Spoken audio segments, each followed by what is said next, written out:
Donc déjà bonjour, merci. Déjà bonjour et merci. Bonjour, merci. Merci déjà. Merci déjà. Merci. Bonjour, merci. Nous donc comme je l'ai expliqué tout à l'heure, on est une émission de débat artistique qui vient poser des questions à réflexion ou quoi que ce soit sur notre émission.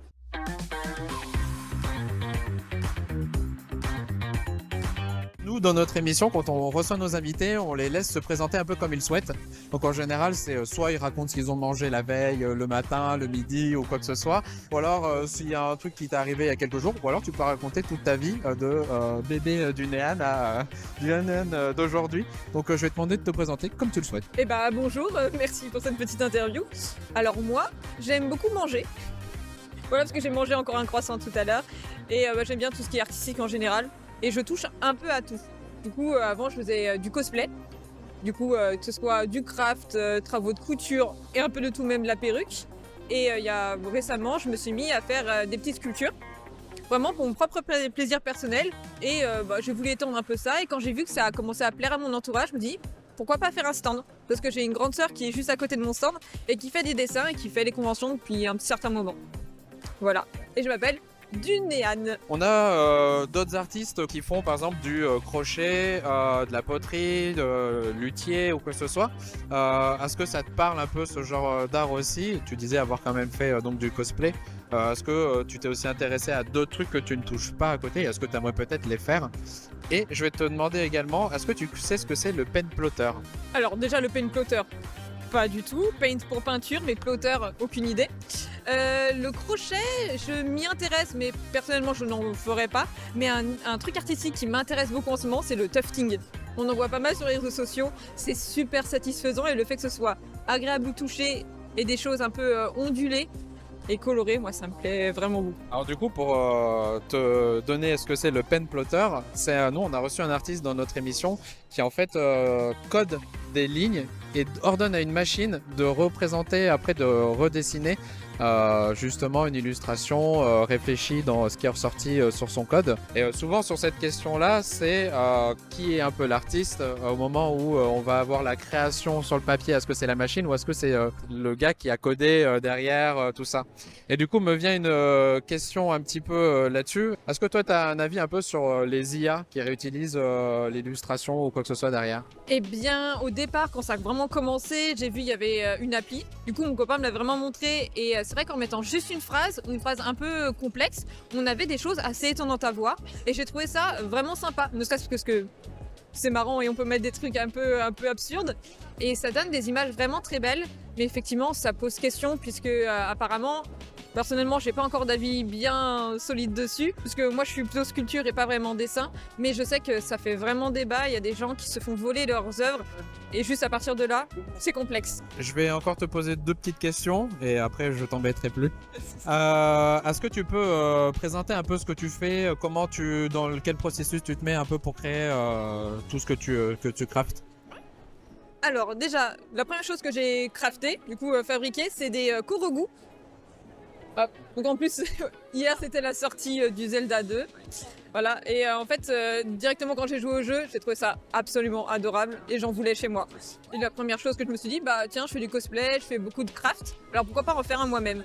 Et du coup, j'en ai fait un, puis deux, puis trois, et il y en a beaucoup maintenant. Et voilà, et dans l'idée, j'avais envie que ce soit, c'est de l'argile naturelle pour coller un peu au Korogu, mais malheureusement, j'ai absolument pas la main verte, du coup, ce ne sont pas des vraies plantes. Voilà. Donc en gros, c'est ça. Mon univers est plutôt végétal, mais ça se voit quand même. Et les principaux univers, comme les Korogu, et bien sûr tout ce qui est Ghibli. Oui. Voilà, c'est l'enfance et une envie d'évasion et plus rentrer dans le végétal, dans la forêt, dans l'apaisement. Dernière question avant de te libérer. Est-ce que tu connais Twitch? Est-ce que toi tu streams dessus? Qui est-ce que tu suis? Qu'est-ce que tu suis un petit peu en général? Alors moi je stream pas déjà. Généralement l'écran j'aime pas trop, sauf là vous êtes bien sympa. Mais sinon je suis plutôt des collègues dans le cosplay, du coup des photographes, des gens presque pour voir le processus créatif plutôt. Et je suis quelques personnes pour des émissions. Il y avait le stream, je sais pas si ça s'est arrêté je crois. Ouais. Et sinon je regarde souvent des streamers de jeux vidéo, Antoine Daniel par exemple.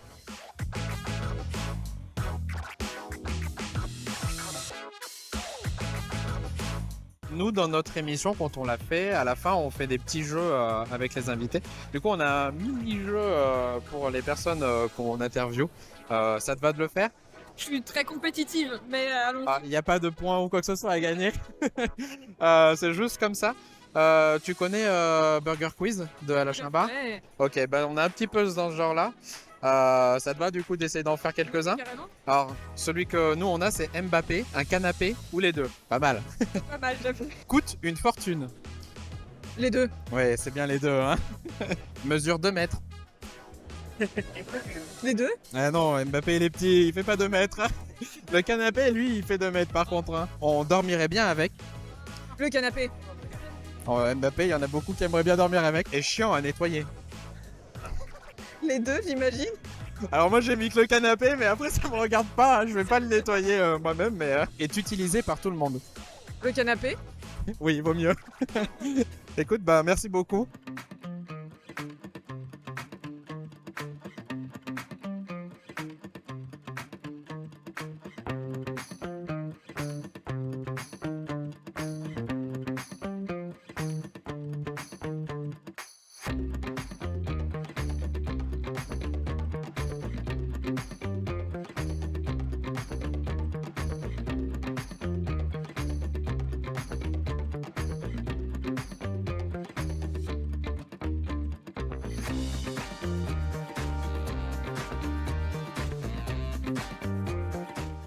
Bonjour Louis, ça va?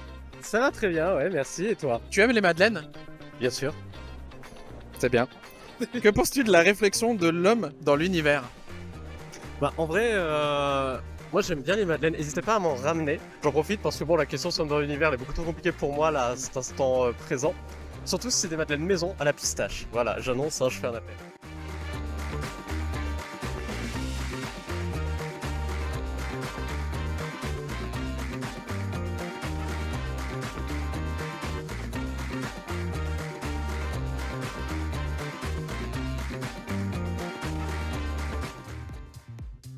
Eh ben, on va commencer comme ça, simplement. Je vais expliquer mon background, en fait. Moi, à la base, je suis issu du graphisme. Je suis graphiste depuis 12-13 ans. J'ai commencé PopCut sur une frustration. Je cherchais des dioramas, parce que j'ai une petite passion pour les dioramas. Je cherchais des dioramas sur Etsy, sur des boutiques de créateurs ou des trucs comme ça. Sauf que, du coup, ce qu'on trouve sur les boutiques de dioramas, c'est souvent des dioramas qui sont très sympas, certes, mais imprimés sur du papier, donc avec des couleurs qui sont un petit peu fades, avec des petites marges de découpe pour éviter justement que ce soit trop complexe. Et du coup, quand on est graphiste et qu'on veut un truc sympa, et ben on voit ça, des découpages qui sont pas terribles, des impressions qui sont un peu fades, on se dit qu'il y a quelque chose. Surtout qu'ils vendent ça à des tarifs à 95, 115 euros sans problème. Donc du coup, moi je me suis dit, allez, quitte à se servir, quitte à faire un truc sympa, autant le faire moi-même.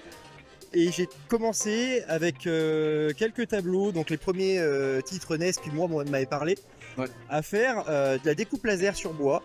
Il y a différentes techniques, donc moi je fais imprimer sur du bois après avoir détouré et séparé tous les personnages et les plans, premier plan, second plan. Je fais imprimer sur du bois en impression UV, je fais intervenir un imprimeur qui est à côté de chez moi qui fait impression qualité exacte de la couleur d'origine, qui va pas se ternir avec le temps. Après j'ai fait une petite technique, j'ai mis une technique au point pour faire de la découpe précise au millimètre près avec du laser. Parce que le laser, c'est la seule technique qui nous permet de faire au millimètre près, et au pixel près surtout, chaque sprite de chaque jeu. Donc moi, mon but, c'est vraiment de ramener la Madeleine de Proust en ramenant le jeu en version 3D, mais au pixel près exact à l'origine. Voilà. Ok, bah super présentation en plus de ce que tu fais, donc c'est très cool. On voit du coup que tu as un art qui est quand même très particulier, hein, on se retrouve pas partout. Et tout de même, on voit que ça part sur des licences qui sont connues. Oui. D'après toi, du coup, qu'est-ce qui fait vendre? Est-ce que c'est la spécificité de ton art qui est particulière ou est-ce que c'est le fait de reprendre des licences quand même très connues? Bah, les deux, en fait, tout simplement les deux. C'est la Madeleine de Proust qui réunit ces deux éléments. C'est le côté de retrouver exactement un jeu d'enfance avec un effet supplémentaire, une dimension supplémentaire, sans mauvais jeu de mots, qui nous rappelle du coup les bons souvenirs ou les mauvais de temps en temps. Il y a certains jeux comme Duck Hunt que j'avais fait, ouais, qui est plutôt associé à une frustration. Donc non, c'est la Madeleine de Proust qui fait que quand on voit cette version-là qu'on peut afficher dans un salon, alors il y a des trucs qui passent un peu mieux que d'autres, par exemple ça c'est bien harmonieux, ouais, J'avais un Metroid Fusion, c'est pour ça que j'ai ça. Metroid Fusion, bon, il passe dans moins de salons celui-là. Mais non, je pense que ce qui fait vendre, c'est surtout la Madeleine de Proust et les bons souvenirs qui sont associés à ça. Est-ce qu'il existe une communauté un peu qui est sur internet ou proche de toi qui en fait à peu près les mêmes choses? Est-ce que vous avez un nom un petit peu pour facilement retrouver un peu ce type d'art ou quoi que ce soit? Ce type d'art, ça s'appelle des shadowbox, voilà, ou des boîtes d'ombre. En France, on a plutôt tendance à appeler ça des dioramas. Donc les shadowbox, oui, comme je disais tout à l'heure, il y a plusieurs personnes qui en font. Mais à ce jour, en tout cas, je sais qu'il n'y a personne qui le fait comme moi. En tout cas, en bois, où j'utilise justement le bois avec une certaine épaisseur pour donner un peu de corps au pixel art. Et il y a différentes techniques. On voit des mecs qui font ça avec du carton plume, il y en a avec du forex aussi. Très intéressant, très jolie qualité aussi.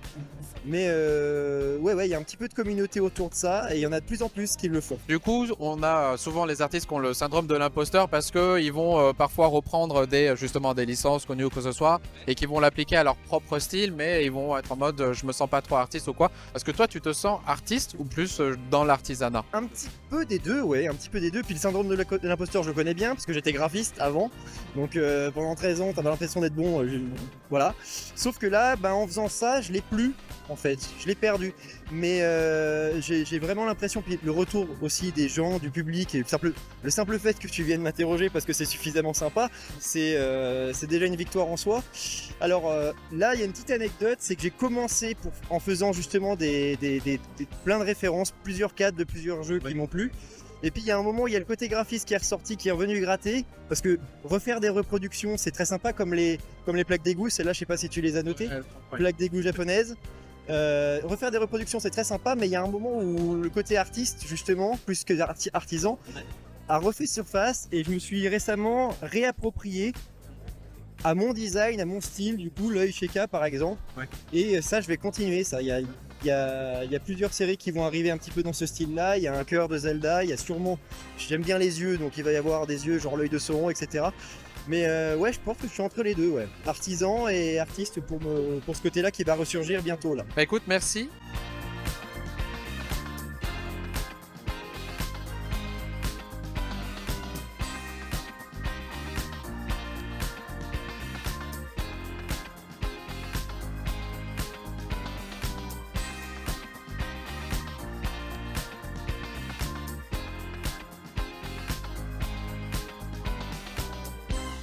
Nous, dans notre émission, quand on reçoit des invités, on a tendance à faire un petit jeu à la fin pour détendre un peu les 2 heures de blabla et de réflexion. Nous, on en a prévu un très rapide là de 2 minutes à peine. Est-ce que ça te dit? Alors, hop. Est-ce que tu connais le Burger Quiz? Oui. Tu connais Mayo Ketchup quand ils font l'un, l'autre ou les deux? Oui, oui. Voilà, c'est le même genre. On a repris. Le thème nous qu'on a, c'est Pavarotti, donc le chanteur italien, ou les rôtis, ou les deux. Est-ce que t'es prêt? Ouais. Chante très bien. Pavarotti? Oui, c'est bien. On commence simple. Hein. Et chaud bouillant. Peut-être les deux? Les deux sont chaud bouillants parce que le poulet, quand il est rôti, il est bien chaud. Et Pavarotti, quand il chante, au bout d'un moment, ça donne chaud. Hein. Donc les deux sont bien. Hein. Et décédé. Pavarotti. Bah, les deux, le poulet rôti, il est mort. Hein. Et ben écoute, c'est tout bon. Merci à toi. Est-ce que tu nous autorises, quand on postera la vidéo ou quoi que ce soit, le montage et tout, de te retaguer sur les réseaux pour... Super. Je fais ça. C'est en pleine phase de lancement. Là, ça commence seulement à vraiment être bien, suite à un crowdfunding d'ailleurs qui a été super réconfortant en plus dans ce que je fais. Mais ça commence seulement à démarrer. Donc ouais, n'hésite pas à me taguer sur internet. Là, moi, je demande qu'à être connu et à continuer en fait, tout simplement. Eh ben écoute, super, je te souhaite de réussir.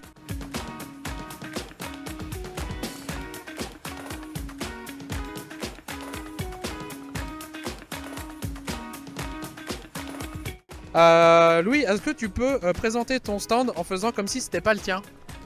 Ouais, vas-y, je peux, totalement. Vas-y. Alors du coup, ici, qu'est-ce qu'on a? On a des prints, visiblement. Le gars touche bien quand même. Niveau dessin, je trouve qu'il est bon. Il est bon, ouais, il fait des... Ça passe quand même bien, il y a des petits stickers, machin, des dessins, bon évidemment. Hein. Et il y a des vieilles cartes de visite. Ouais. Un podcast qui marchera jamais à mon avis. Ah ouais, sûrement un flop. Merde. Bon bah, Attends, comme ça. Ouais, à peu près proche, hein, Francis. Du coup, moi, c'est Floriane Caffard. J'ai plein de casquettes sur ma tête. En métier principal, je suis architecte. Et à côté de ça, je suis aquarelliste et romancière de fantasy. Donc ça fait des journées bien remplies, mais bien passionnantes aussi. Rencontrer comme ça les gens sur les salons, c'est ce que je préfère. C'est là où tu as le contact humain et voilà. Merci. Donc, je vais te poser quelques questions. 5-6, pas plus. C'est des choses très très simples.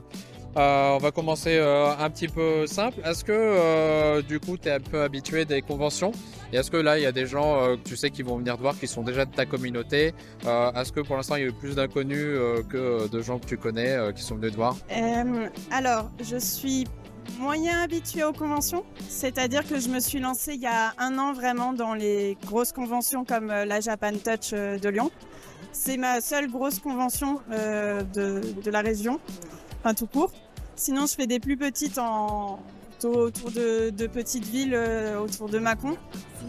Ok. Et ma communauté, elle commence à grandir un petit peu et je suis quelqu'un qui a beaucoup d'interactions avec les gens. Ouais. Et c'est ça que je recherche. Et je sais que là, il y a quelques personnes qui doivent passer, juste me dire au moins coucou pour qu'on discute un peu. Et c'est surtout dans ces événements où je rencontre des nouvelles personnes et ça continue de grandir. Entre tout ce que tu fais, l'aquarelle, le roman, merci. Est-ce que tu as envie aussi peut-être d'essayer d'autres types d'art derrière, ou est-ce que déjà ça te convient très bien et tu vas te stopper là-dessus? Alors, ce que j'aime faire, c'est des collaborations avec d'autres artistes et ça, le roman me le permet de le faire, notamment parce que j'avais fait un financement participatif Ulule qui a permis d'engranger une trésorerie. Et c'est plus ça que j'ai envie d'explorer aujourd'hui que développer moi encore d'autres choses à mon arc parce que en fait, je fais déjà beaucoup de choses. Ouais. Et par exemple, là, j'ai des planches de BD qui illustrent la première scène du roman. Ouais. Et ça, c'est une collaboration avec un autre artiste qui s'appelle Lupo. Et voilà, c'est des choses comme ça que j'ai plus envie de faire. Qu'est-ce que tu vises un petit peu dans l'avenir? Est-ce que tu aimerais pouvoir vivre de ça et arrêter d'être donc architecte? Ou est-ce que tu aimes quand même ton métier et ça, tu veux juste le garder en passion? Alors, comme tout métier, il y a des hauts et des bas, des plus et des moins. Actuellement, j'aime toujours mon métier d'architecte, avec ses plus et moins. Ouais. Et j'aime ce deuxième aspect. Et après, la grosse question qui est derrière, c'est financière. Ouais. Je sais qu'aujourd'hui, avec ce que je fais à côté, je pourrais pas me sortir un salaire. Est-ce que ça te permet là aujourd'hui d'être dans cette convention, de rencontrer d'autres artistes que tu connaissais pas, peut-être d'autres types d'art?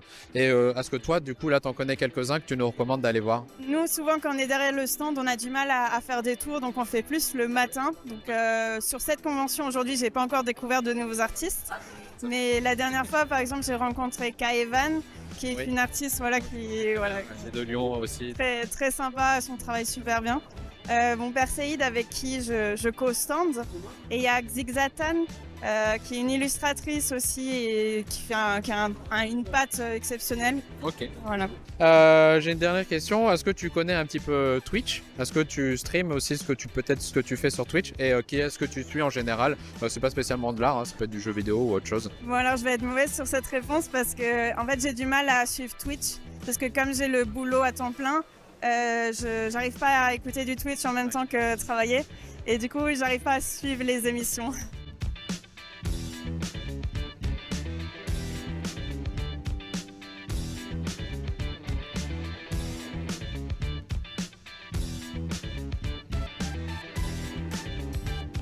Nous, quand on invite nos artistes à venir dans l'émission, on leur fait un petit jeu à la fin pour décompresser de tous les 2 heures de débat qu'on a eu.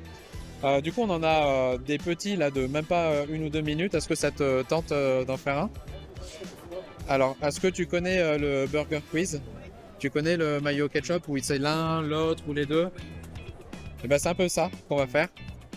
Et moi, celui que j'ai à te proposer, c'est Mbappé, joueur de football, un canapé ou les deux. C'est bon, tu te sens prête? Alors, rend heureux. Ah, le canapé. Ouais, le canapé. Après, il doit rendre heureux ses proches aussi, hein, mais en général, je pense qu'on préfère le canapé. Je joue au football. Mbappé. Ouais, on n'a pas encore vu de canapé jouer au foot. Si vous en voyez, n'hésitez pas, hein, bien sûr, à nous le dire. Est connu dans le monde. Ah, les deux. Bah oui, hein, on connaît tous Mbappé et puis on a tous un canapé chez soi, je pense, donc c'est bon. Est utilisé par tout le monde. Ah, le canapé. Ouais, on veut pas savoir, hein, sinon. Et doux parfois. Oh, allez, les deux. Moi j'ai mis que le canapé, mais écoute, si t'as pu peut-être apprécier la peau de Mbappé un jour, il doit être doux. Enfin, j'espère pour lui en tout cas. Et j'en ai une dernière, mesure de mètre. Les deux. Et non, Mbappé est pas si grand que ça. Bon, il fait une taille à peu près normale, mais il fait pas 2 mètres. Hein. C'est grand 2 mètres. Eh ben allez, super, merci.